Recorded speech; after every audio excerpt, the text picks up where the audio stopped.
Speaking of Ken Mark Carino, matatandaan kamakailan lamang ay naspatan nga si Ken Mark Carino na nasa kampo na ng Barangay Ginebra via dito sa IG post nitong si Troy Rosario ng kanyang teammate sa Barangay Ginebra. Makikitang hindi pa nga ito na nakasuot ng practice uniform. Pero ngayon nga sa pinakabagong update nitong si Sir Manny Ginebra, boys, credit po. Bigay lamang tayo ng reaksyon or kaunting reaksyon at opinion maging update patungkol dito sa ating topic ngayon. Siya nga po pala, pakifollow nyo nga rin po pala itong si Mr. Manny Ginebra, boys, sa kanyang FB page.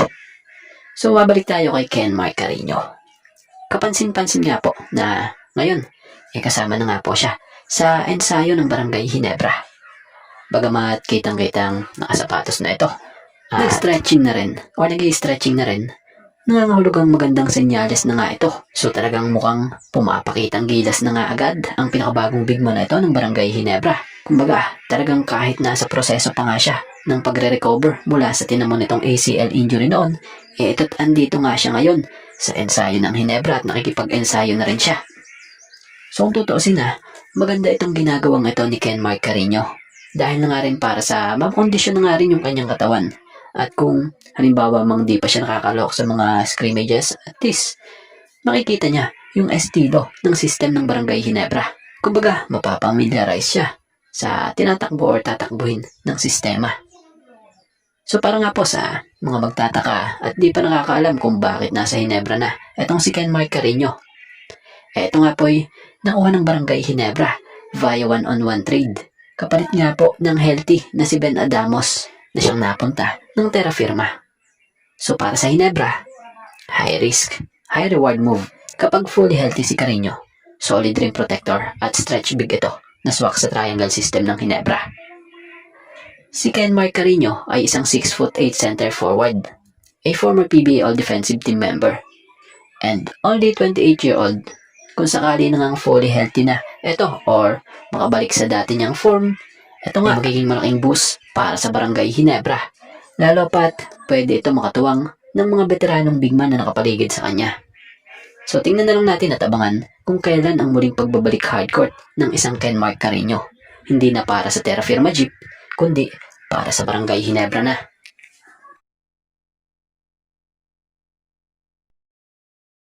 So ilang tulog na lamang, makikita na natin muli ang kilalang crowd favorite team sa PBA na Barangay Ginebra. Ito nga'y magaganap sa Biyernes, March 20, pangungunahan sa Game 1 ng Ross vs TNT. Sa second game naman, dito natin makikita ang debut game ng Barangay Ginebra kung saan makakaharap nga nila itong pinakabagong guest team sa PBA na Macau Black Knights na pangungunahan ng import nila na isang former NBA player at minsan na rin naglaro sa PBA na si Tony Mitchell. At mapunta tayo sa team ng Barangay Ginebra. So kung mapapansin natin, halos parang walang nagalaw sa lineup ng Barangay Ginebra San Miguel. Bukod sa isang nangyaring one-on-one trade kung saan nakuha ng Barangay Ginebra itong nagre-recover mula sa injury na si Ken Mark Carino, kapalit ang isang healthy na big man na si Ben Adamos na siyang napunta naman sa Terra Firma. So dahil nga sa halos walang nagalaw sa lineup nila, pwedeng ito ang maging magandang advantage nila ngayong PBA Commissioner's Cup. Kumbaga, pwede nila magamit ito bilang advantage sa ibang koponan na kanilang makakalaban. Ito nga yung chemistry. So matagal-tagal na nga rin sila halos magkakasama kung saan hindi na nila kakailanganin pa magkapaan at mag-adjust ng laro para lang mag-complement ang laruan ng bawat isa. Maging sa import nila, familiar na rin sila kay Justin Brownlee. So isa nga sa maganda ngayon sa team ito ng Barangay Ginebra yung depensa na siyang isa nga po sa pangunahing armas ng koponang ito. Kung titingnan nyo last PBA Philippine Cup ganda ng performance nila pagdating sa depensa. Siguro, lalo pa ngayon especially sa ilalim dahil nga sa mga bagong nadagdag na bigs nila like Isaac Go and Ken Mark Carino. Speaking of Ken Mark Carino, kung matatandaan nyo itong si Ken Mark Carino nandun pa sa puntong patuloy pa rin nagre-recover mula sa kanyang naging injury noon. Pero speaking of recovery, mukhang mabilis ang kanyang paggaling dahil nito lamang sa nakita nga nating video ni Sir Manny Ginebra, boys, credit po and thank you.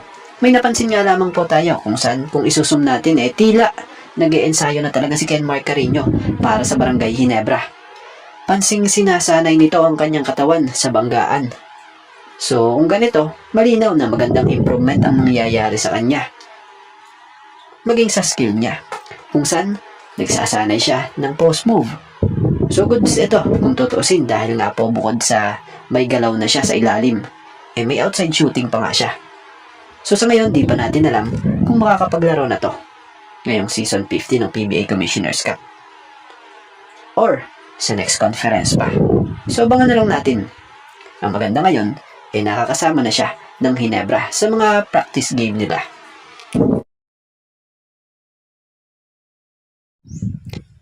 So, ito't debut game ng Ginebra this Season 50 PBA Commissioner's Cup. Ginebra versus Macau Black Knights, ang kanilang pagharap. Pero alam nyo bang bago nga po mangyari ang labanang ito? Sa isang interview nga po, alam nyo bang may nasambit si Tony Mitchell? Import nga ngayon ng Macau Black Knights na ikatutuwa ng maraming Ginebra fans and Justin Brownlee fans. Kung saan, makikita mo kay Tony Mitchell kung gaano kataas nga po ang pagrespeto niya kay Justin Noipy Brownlee na siyang dating rival niya. Speaking of rival or long-time rival, dati nga po ito ay naging matinding katunggali nitong si Justin Brownlee panahong nasa Star Hotshots pa nga po itong si Tony Mitchell. So sa mga hindi nga po nakakalam, bago ito maging import ng Macau Black Knights para maglaro sa PBA, naging import nga po muna ito dati ng Star Hotshots and NLEX Road Warriors. So ngayon nga nasa Macau Black Knights na nga siya, excited na nga raw muli itong si Tony Mitchell makaharap itong kanyang kaibigan na si Justin Brownlee.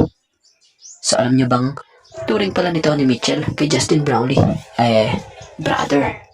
Ayon nga sa kanya, that's my brother. Of course, I'm excited to face him.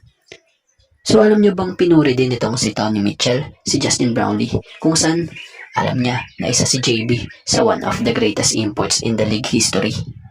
Kung saan, ayon nga sa kanya, the Michael Jordan of the Philippines, that's what you guys call him.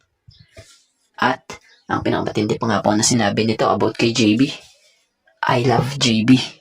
I'm excited. It's going to be a great game. And I can't wait to play against my man, JB. So ganun nga po katindi. Kaganda nga po ang pagrespeto ni Tony Mitchell kay Justin Brownlee.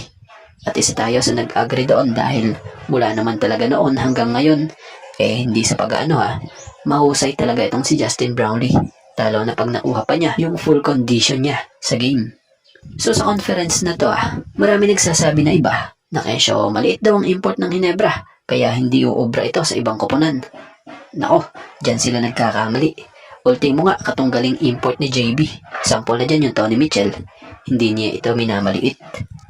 So, good luck para sa magiging laro nila Tony Mitchell and Justin Brownlee sa kanilang muling paghaharap kasama ng kanilang koponan na pinagseserbisyuhan.